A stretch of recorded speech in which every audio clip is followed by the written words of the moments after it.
నమస్తే అండి. ఇవాళ మనం వినబోయే కథ చిన్నమ్మ. రచించిన వారు మహేష్ ఆచర్ల గారు. పాత ముతక చీర కట్టిన పండు ముసలమ్మలా ఉందా పాక. అటూ ఇటూ నల్ల రంగేసిన 2 అడుగులు, మధ్యలో గడప. ఓ అరుగు మీద కూర్చున్న ఆడవాళ్లు ఆల్చిప్పతో కలెక్టర్ కాయలు తొక్కతీసి మాగాయ తొక్కు పచ్చడికి సిద్ధం చేస్తున్నారు. రెండో అరుగు మీద చంటి ఒక్కడే పేకాటాడుకుంటున్నాడు. ఏరా, ఎప్పుడు ఆ దస్తాలేనా? పుస్తకాలు తీయవా? అడిగిందో కావిడ ఓ పండు ముక్క నోట్లో వేసుకుంటూ. ఓసారి అటువైపు చూసి మళ్లీ ఆటోలో పడిపోయాడు చంటి. పాచిపళ్ళు, తలంతా ఈళ్లు, పుల్లలాంటి కాళ్ళు. ఎక్కడో బంగారు పూల పూజ చేస్తుంది వీడి గురించి సాగదీస్తూ వెక్కిరించింది మరొకావిడ. అంతలో ఎదురుంటి ముందు సామాన్లతో వ్యాన్ ఆగింది. తండ్రి వేణు దిగి చేతులు అందించాడు. అతని చేతుల్ని పక్కకి నెట్టి చెంగుమని దూకింది చిన్న. జాగ్రత్తే చిన్న అంటుంది వెనుక రిక్షాలో వచ్చిన తల్లి. ఆ చప్పుడికి చేతిలో పేక మూసి పాకల్లోంచి పైకి చూశాడు చంటి. కృష్ణుడి రంగు, ముందుకేసుకున్న 2 జడలు, కోడికత్తి లాంటి చిన్న ముక్కు, ముఖ్యంగా ఆ కళ్ళు. ఒక్క క్షణం ఓ చోట నిలవకుండా చుట్టూ పరిశీలిస్తూ గుండ్రంగా తిప్పుతూ చంటి మీద ఓ 2 సెకండ్లు ఎక్కువసేపు నిలిపి కళ్ళతోనే ఓ నవ్వు చిలికి మిగిలిన వాళ్లు సామాన్లు సర్దుతూ ఉండగానే వీధి మొత్తం ఓ రౌండ్ కొట్టి వచ్చింది చిన్న. ఏవండి అంటూ వాకిట్లోకి వచ్చింది సరస్వతి. రండి కూర్చోండి అంటూ పేడలో ఎండుగడ్డ కలిపి బెంతడి గోడకి పిడికలు వేస్తున్న పని ఆపి చెయ్యి కడుక్కొని పక్కనే ఉన్న చెక్క స్టూల్ లాగింది లక్ష్మి కూర్చోమని. నమస్తే, నిన్ననే మీ ఎదురింట్లో దిగాము. పాలు వాడకం పెట్టుకుందామని అంది సరస్వతి కూర్చొని ఆ పక్కంతా పక్కిరిస్తూ.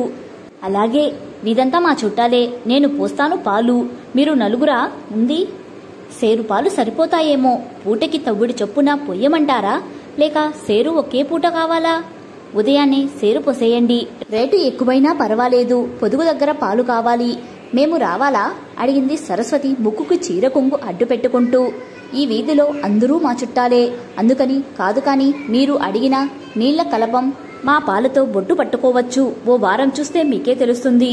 పాలు మా చంటి తెస్తాడు. గిన్నె వెంటనే ఇచ్చేయాలి. ఉండండి, కొంచెం కాఫీ పెడతాను అంది లక్ష్మి ఆప్యాయంగా. వద్దండి, అలవాటు లేదు అంది సరస్వతి వాకిట్లో ఉన్న జామ చెట్టును చూస్తూ. అన్నయ్య గారు ఏం చేస్తారు? పిల్లలు చదువుతున్నారా? అడిగింది లక్ష్మి అప్పుడే లోపలికొచ్చిన చంటిని జాంకాయలు కొయ్యమని సైగ చేస్తూ. ఆయన ట్రెజరీలో చేస్తారు. అబ్బాయి పాలిటెక్నిక్ చదువుతున్నాడు. పిల్ల 8th అని. అన్నయ్య గారు ఊళ్ళో లేరా? అడిగింది సరస్వతి చుట్టూ పరికిస్తూ. లేరు, వీడి 6వ ఏటే పోయారు. అప్పట్నుంచి 4 గేదెల్ని సాకుతూ పాల వ్యాపారం చేసుకుంటూ వాణ్ణి పెంచుతున్నా. మా అమ్మ వాళ్ళది ఇదే వీధి చివరిల్లు అంది లక్ష్మి చంటికొచ్చిన కాయల్లో ఓ 4 దోసకాయల్ని సరస్వతి చేతిలో పెడుతూ అవి మొహమాటంగా అందుకుని, సరే వస్తానండి, పాలు రేపట్నుంచి పొయ్యండి అని వెళ్లిపోయింది సరస్వతి. గొల్లెంతో తలుపు మీద మెత్తగా కొట్టాడు చంటి. చట్టుకున్న తలుపు తీసి అతని వేళ్లు తగిలేలా పాలు గిన్నె అందుకుంటూ నవ్వి కన్ను గీటింది చిన్న. కంగారుగా అటూ ఇటూ చూసి గిన్నె ఖాళీ చేసి ఇచ్చే వరకు ఆగకుండా ఇంటికి పరిగెత్తాడు చంటి. గిన్నెదిరా? అడిగింది లక్ష్మి. తర్వాత ఇస్తామన్నారమ్మా అనేసి అరుగు మీద కూర్చొని పేక ముక్కలు పెరుచుకోవడం మొదలుపెట్టాడు. కాసేపట్లో ఖాళీ గిన్నెతో వచ్చింది చిన్న. అటూ ఇటూ చూసి ఓ చీటీ చంటి మీదకు విసిరి లోపలికి వెళ్ళింది. పాలు అన్నాడు చంటి బెరుగ్గా. తెలుసు అందామె కొంటెగా. అమ్మ గిన్నె తెమ్మంది. తినేయంలేనే గిన్నె, లోపలికి రావచ్చుగా. చంటి భయంగా అటూ ఇటూ చూసి, మీ అన్నయ్య లేడా? అడిగాడు. ఉంటే నిన్నేమి కట్టేయడులే. ఆంటీ అడిగాడు సిగ్గుపడుతూ. అమ్మ పెరట్లో ఉంది అంది అదే సొట్టబుగ్గల నవ్వుతో. వెళ్లి రేకుర్చీలో ముందు కూర్చున్నాడు భయంగా. మొహమంతా ముటిమలు, చింపిరి జుట్టు. వాడు నీకెలా నచ్చాడే అంటుంది మా ఫ్రెండ్ ఇందిరా అంది వస్తున్న నవ్వును ఆపుకుంటూ. నేనేం నీ వెంట పడలేదు. నచ్చకపోతే మానేయ్ అన్నాడు ఉక్రోషంగా. సరదాగా తను అన్నది చెప్పాను తప్ప నేననలేదు కదా. నాకు నీ కళ్ళంటే ఇష్టమని చెప్పాను అంది అతని కళ్ళలోకి ప్రేమగా చూస్తూ. కళ్ళు నచ్చడమేంటి? అడిగాడు చంటి ఉత్సాహంగా. నువ్వు చిన్నపిల్లాడివి, నీకు తెలియదులే. అది సరే, 10th ఎగ్జామ్స్ దగ్గరకొస్తున్నాయి. కాసేపు ఆ పేక ముక్కలు పక్కన పెట్టి చదువుకోవచ్చుగా. కావాలంటే నేను వస్తా కంబైన్డ్ స్టడీస్ కి అంది. అక్కర్లేదు, నువ్వు మాత్రం ఏం చదువుతున్నావు? ఎంతసేపు వీధంతా తిరుగుతావు అందరిళ్ళకి. బాబీ వాళ్ళ ఇంటికి వెళ్లాలనే కదా నీ కోపం? ఫిజిక్స్ లో ఏదో డౌట్ ఉంటే అన్నయ్య తీసుకెళ్లాడు. నాకెందుకు కోపం? వాడు మంచోడు కాదు, సిగరెట్లు కాలుస్తాడు. అవును, ఫిజిక్స్ అంటే జీవశాస్త్రమేనా? అడిగాడు అనుమానంగా. మరి పేకాడాడే వాళ్ళు మంచోళ్ళా అని మా అన్నయ్యకి చెప్పి ఈసారి డౌట్ నిన్నే అడుగుతాలే. తెలుగు మీడియం అబ్బాయి అంది అల్లరిగా నవ్వుతూ. చిత్రలహరికి వాణ్ణి లోపల కూర్చీ వేసి కూర్చోబెడతారు. నేనేమో బయట కిటికీ ఊసులు పట్టుకుని వేలాడుతూ చూడాలి అన్నాడు చంటి ఉక్రోషంగా. బావుంది, అతను మా అన్నయ్య ఫ్రెండ్. నిన్ను రమ్మంటే రావు, దానికి నేనేం చెయ్యను అంది జాలిగా. బాబీ వాళ్ళింట్లో ఉసిరి చెట్టున్నట్టుంది, కాయలు కోసావా అడిగాడు మాట మారుస్తూ. ఊరేసిన ఉసిరికాయలు ఇస్తుందేమో అని ఆశగా. నాకు ఉసిరికాయలు నచ్చవు, జాంకాయలంటేనే ఇష్టం అంది కొంటెగా. అందులో శ్లేష అతనికి అర్థం కాలేదని తెలిసి కాస్త కోపంగా, రేపొద్దున్న పెళ్ళయ్యాక పేక ముక్కులు పట్టుకున్నావో చేతులు విరక్కొడతా అంది. ఉష్, మీ అమ్మగారు వింటారు. మన సంగతి మా అమ్మకు ఎప్పుడే చెప్పేశా. ఇంకో విషయం తెలుసా, మొన్న మీ అమ్మగారే నన్ను మా చంటిని చేసుకోవే, ఈ పాడి నువ్వైతేనే బాగా చూసుకుంటావు అన్నారు తెలుసా. ఆ మాటికి చంటి తెగ సిగ్గుపడిపోయాడు. అతని సిగ్గు చూసి ముద్దేసి అతని 2 బుగ్గలు గట్టిగా పట్టుకుని లాగింది చిన్న. అమ్మా అన్నాడు కందిపోయిన బుగ్గల్ని రాసుకుంటూ. చిన్న, ఎవరే? పెరట్లో నుంచి సరస్వతి కేకేసింది. పిల్లి తరుముతున్నాను అంది చిన్న చంటిని వెళ్ళిపోమ్మని సైగ చేస్తూ. అమ్మా, బాబీని నేను చేసుకోను. నీకు ఎప్పుడో చెప్పాను చంటిని తప్ప ఎవరినీ చేసుకోనని. దానికి నువ్వు కూడా ఒప్పుకున్నావు అంది చిన్న విసురుగా. అప్పటికి 2 గంటల నుంచి నడుస్తుంది యుద్ధం. అమ్మ, నాన్న, అన్నయ్య ఒకవైపు, చిన్న ఒకర్తి ఒకవైపు. ఏంటే నువ్వు ఒప్పుకునేది? అసలు నీకు 8వ తరగతి నుంచి ప్రేమలేంటి?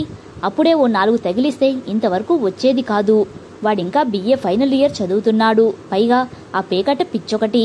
ఎప్పుడు సెటిల్ అవుతాడో, ఏ ఉద్యోగం వస్తుందో తెలీదు. బాబీకి గవర్నమెంట్ ఉద్యోగం వచ్చింది. మనం తొందరపడాలి కోపంగా అన్నాడు ఆమె అన్నయ్య. ఆమె తండ్రి ఎవరూ మాట్లాడితే వాళ్ళకేసి చూడ్డం తప్ప ఇంకేం చెయ్యట్లేదు. గవర్నమెంట్ ఉద్యోగం ఉంటే సరిపోతుందా? నాకు నచ్చనక్కర్లేదా? నీ చెల్లిని ప్రేమించాడు కాబట్టి నీకు నచ్చడం లేదు తప్ప. చంటి తెలివైన వాడురా, 13 ముక్కలు పేర్చకుండా ఆడతాడు. కళ్ళతో ఓసారి చూసి కౌంట్ చెప్పేస్తాడు. వాడికి మంచి ఉద్యోగమే వస్తుంది. మీరు ఒప్పుకుంటే సరే, లేదంటే అంతే విసురుగా సమాధానం చెప్పింది చిన్న. అన్నయ్య కొంచెం తగ్గి, ఏముందే వాళ్ళింట్లో పేడకంపు కొట్టే ఆ పాక, 4 గేదెలు, వర్షమొస్తే కారకుండా ఇల్లంతా పేర్చిన సత్తుగిన్నెలు. ఓ రోజు గేదె తంతే 4 రోజులు కూర లేకుండా గడుపుకోవాలి. నా మాట విను అన్నాడు సరస్వతి కల్పించుకొని. దానికి నేను నచ్చ చెబుతాలేరా అంటూ చిన్నని గదిలోకి తీసుకెళ్ళింది. చిన్నమ్మా, నీకు తెలుసు కదా నాన్నగారికి ఏం తెలియదు. మన ఇంట్లో నిర్ణయాలన్నీ మగపిల్లాడు, అన్నయ్యే చూసుకుంటాడు. వాడు కూడా ఏం చేసినా నీ మేలు కోరే చేస్తాడు.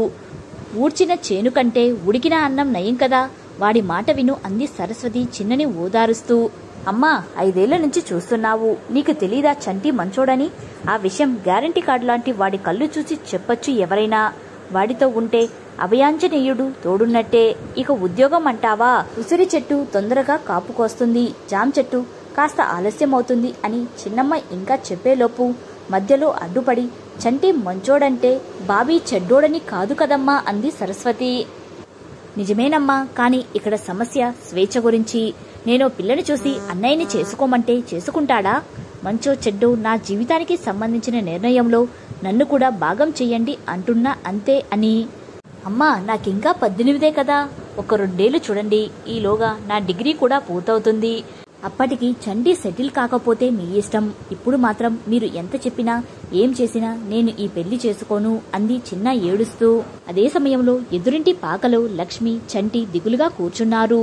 4ంటికి లేచి పాలు పితికి వీధంతా పోయటం, పేటకల్లెత్తడం, పిడకలు చెయ్యడం, మిల్లుకెళ్లి చిట్టు తౌడు, సంతకెళ్లి పచ్చగడ్డి కొనుక్కురావడం, రాత్రిళ్ళు గేదె తప్పిపోతే హరికేన్ లాంతరు, చేపాటి కర్ర పట్టుకొని ఇంటి వెనుకనున్న తమలపాకు తోటంతా వెతికి పట్టుకోవటం, ఇలా అన్ని పనులు పంచుకునే ఆ తల్లి కొడుకులు ఆ క్షణం దుఃఖాన్ని కూడా పంచుకుంటున్నారు. ఊరుకోరా, ఏం చేస్తాం? నువ్వు మంచోడివి, నీకు నాకు తెలిస్తే చాలదు, లోకానికి తెలియాలి. ఆ పేక ముక్కలు వదలరా అంటే వినవు కావు. మీ నాన్న కూడా ఇలాగే పేకాట పిచ్చితో ఇంటికే వచ్చేవాడు కాదు. ఓ రోజు మీ తాత తిట్టాడని ఉరేసుకున్నాడు. నువ్వు కూడా ఎక్కడ అలాంటి పని చేస్తావో అని భరిస్తున్నాను. అయినా నిన్నని ఏం లాభం? వీధంతా ఏ అరువు మీద చూసినా 5 ఏళ్ల పిల్లాడి నుంచి 80 ఏళ్ల ముసలాళ్ల వరకు ఆడమ్మగ తేడా లేకుండా ఇదేం అలవాటో. ఇక్కడి నుంచి పోదాం అంటే సొంతిల్లు పాడి వదులుకొని ఎక్కడికి పోతాం? ఇప్పుడు చూడు, పాపం వెర్రిది, నువ్వంటే పిచ్చిదానికి. 20 ఏళ్లకి ఉద్యోగం లేదని, ఎందుకు పనికిరావని నిర్ణయించేశారు. చిన్నమ్మ ఎంతో చురుకైనది, నువ్వా నెమ్మది. దాన్ని నీకు కట్టబెడితే నీ బతుకు బావుంటుందని ఆశపడ్డాను అంది చంటి తల్లి భారంగా. అమ్మా, జీవితంలో మళ్ళీ పేక ముట్టుకోనమ్మా. నువ్వు ఎలాగైనా వాళ్ళకి చెప్పమ్మా. ఒక 2 ఏళ్లు టైం ఇమ్మనమ్మా. టైపు షార్ట్ హ్యాండ్ నేర్చుకుంటా మంచి ఉద్యోగం సంపాదిస్తాను. నాకు చిన్న కావాలమ్మా. అతనికి దుఃఖం ఆగటం లేదు. ఊరుకోరా, రేపు వాళ్ళమ్మగారితో ఓసారి మాట్లాడి చూస్తా. నువ్వు బెంగెట్టుకోకు అంది లక్ష్మి చంటిని దగ్గరికి తీసుకుని తల నిమురుతూ. చెప్పు చిన్నమ్మా. అతని మాట ముద్దుగా వస్తుంది ఫోన్లో. క్లబ్బులా ఉంది, పక్కనే అంతా గోలగోలగా ఉంది. చిన్నాడికి ఒంట్లో బాగోలేదు. ఇంటికెప్పుడొస్తావు విసుగ్గా అడిగింది చిన్న. వచ్చేస్తా బంగారం. ఈ ఒక్క రౌండ్ అయిపోగానే వచ్చేస్తా అంటూ ఫోన్ ఆఫ్ చేయకుండానే పక్కన పెట్టేశాడతను. ఉసురుమంటూ ఫోన్ పెట్టేసి పిల్లాడికి పాలు బ్రెడ్ పెట్టి టాబ్లెట్ వేసి పడుకోమని చెప్పి పక్కనే ఉన్న రైతు బజారుకి బయలుదేరింది చిన్న. నువ్వు చిన్నవి కదూ అంది కూరలు ఎరుతూ ఉంటే పక్కనున్నామే. అవును, నువ్వు ఇందిరా కదూ, నువ్వుండేది హైదరాబాద్ కదా అడిగింది చిన్న. అవునే, మా అక్కయ్య గృహప్రవేశం ఉంటే వచ్చాను. పూలదండల కోసం ఇలా వచ్చా. బావున్నావా చిన్న అడిగింది ఇందిరా చిన్నమ్మ చేతిని అందుకుంటూ. బావున్నాం. మా ఇల్లు ఇక్కడే, శివాజీపాలెం.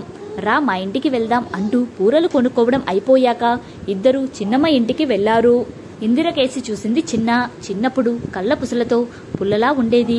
ఇప్పుడు దబ్బ పండులా ఎండమొహం తగలనట్టు నిగినిగలాడుతూ ఒత్తున జడ, మితంగా బంగారం, చక్కటి డ్రెస్ హుందాగా ఉంది. నువ్వేమిటే ఇలా అయిపోయావు? చిన్నప్పుడు చిలకలా ఉండేదానివి అడిగింది ఇందిర. నవ్వి ఊరుకుంది చిన్న. మీ ఆయన పిల్లలు బావున్నారా అడిగింది మాట మారుస్తూ. అంటూ నెంబర్ తీసుకుని ఫ్యామిలీ ఫోటో వాట్సాప్లో షేర్ చేసింది ఇందిర.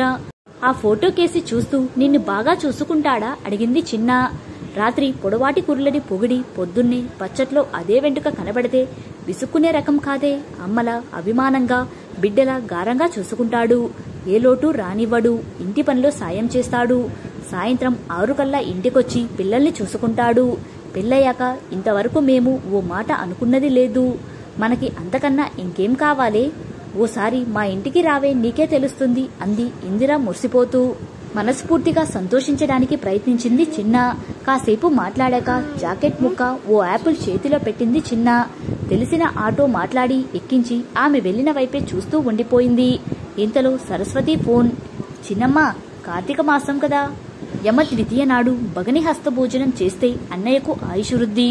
నీ కాపురం బావుంటుందట. ఈ శనివారం అన్నయ్యని ఇంటికి పిలు అంది. అంతే. అప్పటి వరకు అణిచిపెట్టిన దుఃఖం ఎగజిమ్మింది. అమ్మా, వాడు నాకేం చేశాడని? నేను చంటిని, అందగాడను, వయసు వ్యామోహం వల్ల ప్రేమించలేదు. ఫలానా వాడితో నా జీవితం భద్రంగా ఉంటుందని ప్రతి అమ్మాయికి ఓ నమ్మకం ఉంటుంది. నాకు వాడి కళ్ళు చూస్తే అదే అనిపించి వాణ్ణి ఇష్టపడ్డాను. మీరు పడనివ్వలేదు. ఏదో చిన్నప్పుడు సరిగ్గా చదవలేదని వాడు ప్రయోజకుడు కాడని నిర్ణయించేశారు. ఆడపిల్లకి జీవితంలో అతిపెద్ద బెట్టింగ్ పెళ్లి. మా ఆయనెప్పుడు ఏం చెబుతాడో తెలుసా? కౌంట్ ఇచ్చినా పర్లేదు కాని ఎవడి పేక వాడే ఆడాలట. నా బాధల్లా అదే. ధర్మరాజు జూదమాడితే ద్రౌపది అడవుల పాలైనట్టు అన్నయ్య నిర్ణయానికి నేను బలైపోయాను. ఉంటాను.